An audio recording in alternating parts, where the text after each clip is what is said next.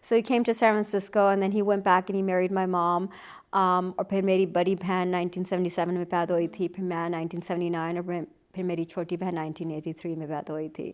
تو ہمارا جو گھر کا ماحول تھا، ابو سب سے پہلے تھے جو آئے تھے پاکستان سے، تو ہمارے چاچا پھپھو سارے ہمارے ساتھ ہی رہتے تھے. دادی بھی آئی، دادا بھی آئے، نانی بھی رہی، ہمارے ساتھ ماموں بھی رہے. تو ایک طرح سے میرے ابو سب کو ابو نے سیٹ کیا، سب کی ابو نے ہیلپ کی، اور اپنی فیملی کی بھی نہیں ہیلپ کی، دوسری کمیونٹی لوگوں کی بھی ہیلپ کی. مجھے یاد ہے جب ہم چھوٹے تھے تو لوگ آتے تھے ابو کے پاس کہ میری یہ امیگریشن کی اپلیکیشن بھر دیں، میری یہ جاب اپلیکیشن کی بھر دیں. ابو بینک آف امریکہ میں فائنینشیل اینالسٹ تھے، تو ابو ہمیشہ لوگوں کی جابس دلواتے تھے لوگوں کو جو لوگ آتے تھے. سو آئی تھنک میں نے اپنا کمیونٹی سروس اور یہ پیشن ابو سے ہی سیکھا، بیکاز بچپن سے یہی دیکھتے آ رہی تھی ابو اور امی بہت لوگوں کی مدد کرتے تھے، امی بھی بہت تھی. پھر آدھا پورا خاندان اور آدھا چکوال آ چکا ہے. سارے میرے صرف ایک پھپھو ہی رہ گئی ہے چکوال میں، باقی سارے کزنز، پھپھوز، چاچاز، تایاز سب یہاں پر ہیں، سب آ چکے ہیں. اور اٹس نائس، اٹس نائس کہ they all have a better life here and they're all being positive members of society. Also اپنے ملک کو بھی نہ بھولنا پڑے. I think a lot of times جب لوگ یہاں آ جاتے ہیں وہ اپنا جو بیک گراؤنڈ ہے وہ بھول جاتے ہیں، وہ بھولنا نہیں چاہیے. ہمیں ہمیشہ پاکستان کو بھی قائم رکھنا چاہیے یہاں ہو کر بھی. دین آئی ووڈ آسک یو، آپ نے کتنا رکھا ہے؟ چکوال جاتی ہیں گھر میں، پنجابی بولتی ہیں؟ سو آئی مین پنجابی ہم بولتے نہیں، میرا ہسبینڈ بھی یہیں پیدا ہوا ہے، تو یہی ہماری ذرا ڈاؤن فال تھی کہ ہم آپس میں انگلش بولتے، کیونکہ اگر وہ پاکستان کا ہوتا ہے، مائی ہسبینڈ ایکچولی انڈین، لیکن اگر وہ پاکستان یا انڈیا کا ہوتا، وہاں کا پیداوار ہوتا، تو شاید آپس میں ہم زیادہ اردو بولتے تو بچے بھی سیکھتے، لیکن وہ یہاں پر پیدا ہوا ہے. پر ہم قائم رکھتے ہیں. ابھی میں لاسٹ ٹائم پاکستان گئی تھی 2020 میں، کووڈ سے پہلے مارچ میں، تو سارے ملک کے سارے وی وینٹ ٹو کراچی، اسلام آباد اینڈ لاہور. اس سے پہلے میں 17 سال پہلے گئی تھی جب میری شادی ہوئی تھی. میں نے اپنے ماں باپ کو حج کرایا تھا. تو جب گریجویشن کے بعد میں نے 1 سال نوکری کی تھی تو پھر حج کیا تھا، تو پھر ہم پاکستان گئے تھے شادی کی شاپنگ کرنے کے بعد. لیکن میرا بہت دل کرتا ہے کہ میں اپنے بچوں کو لے کے جاؤں اور انہوں کو دکھاؤں کہ کہاں سے ہیں وہ اور انہوں کا بیک گراؤنڈ کیا ہے. تو پنجابی سمجھ پوری آندی ہے، بولنی نہیں آندی، کیونکہ جب بھی میں بولتی تھی تو سب ہنستے تھے، لیکن گھر میں پنجابی ہی بولتے. اور جتنا ابو امی بڑے as they've gotten older, that's all they speak is Punjabi. جیسے انگریزی میں کہتے ہیں، کتنی ہیٹس پہنتی ہیں آپ؟ کافی ہیٹس پہنتی ہوں. سو میں کسی 3rd گریڈ کلاس میں ٹیچر نے بلایا تھا کہ ہم اسپیک اباؤٹ لوکل گورنمنٹ. تو میں نے کہا میرے کافی نام ہیں. ایک میرا اسکول میں مجھے کہتے ہیں ٹیچر فوزیہ، کیونکہ میں کوئکر اسکول میں پڑھاتی ہوں، تو وہاں پر ٹیچر پھر ٹیچر کا نام لیتے ہیں، تو ٹیچر فوزیہ. اور پھر ایک میں ہوں ماما اور پھر میں ایک ہوں میئر چینجوا. اور and I also have a non profit, so I am a non profit board member. So mom, wife, بیٹی، بہن، ٹیچر، میئر، سب سے ڈیفیکلٹ کام کون سا ہے؟ مام آئی تھنک میں کافی اینکشیس مام ہوں. میں بہت پریشان رہتی ہوں اپنے بچوں کے لیے.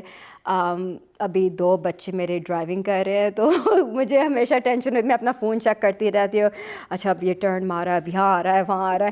ہم ابھی پچھلے ویکینڈ کینکون گئے ہوئے تھے، تو میرا 17 سال کا جو بیٹا ہے جس کے ابھی لائسنس اس کو ملا ہے، تو وہ ہر جگہ ڈرائیو کر رہا ہے. تو میں اپنا فون کینکون میں چیک میں کہ تم والمارٹ پہنچے ہوئے رات کے 10 بجے، وہاں کیا کر رہے ہو؟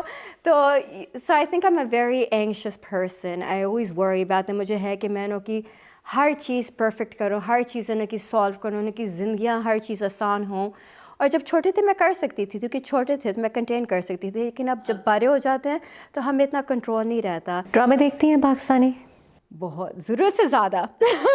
اس وجہ سے تو میں سوتی ہی نہیں ہوں نا، کیونکہ رات کے وقت ہی مجھے ٹائم ملتا ہے. پھر میں بیٹھ کے اپنے ڈرامے، پھر میں سو جاتی ہوں، پھر میں لگاتی ہوں، پھر میں ریوائنڈ کرتی کہ میں نے مس کر دیا کچھ. تو مجھے بہت شوق ہے. I think that's my guilty pleasure. آج کل کون سا ڈرامہ دیکھ رہی ہیں اور کون سا ایکٹر پسند ہے؟ اچھا، مجھے وہاج علی بہت پسند ہے. اس کے سارے میں نے ڈرامے دیکھے ہوئے ہیں. اس نے وہ ایک ڈرامہ کیا تھا بنگلہ دیش کے سپریشن کے بارے میں، مجھے یاد نہیں آ رہا اس کا نام ابھی. But that was an amazing drama. ابھی میں دیکھ رہی ہوں جو مجھے بہت پسند ہے، جانے جہاں.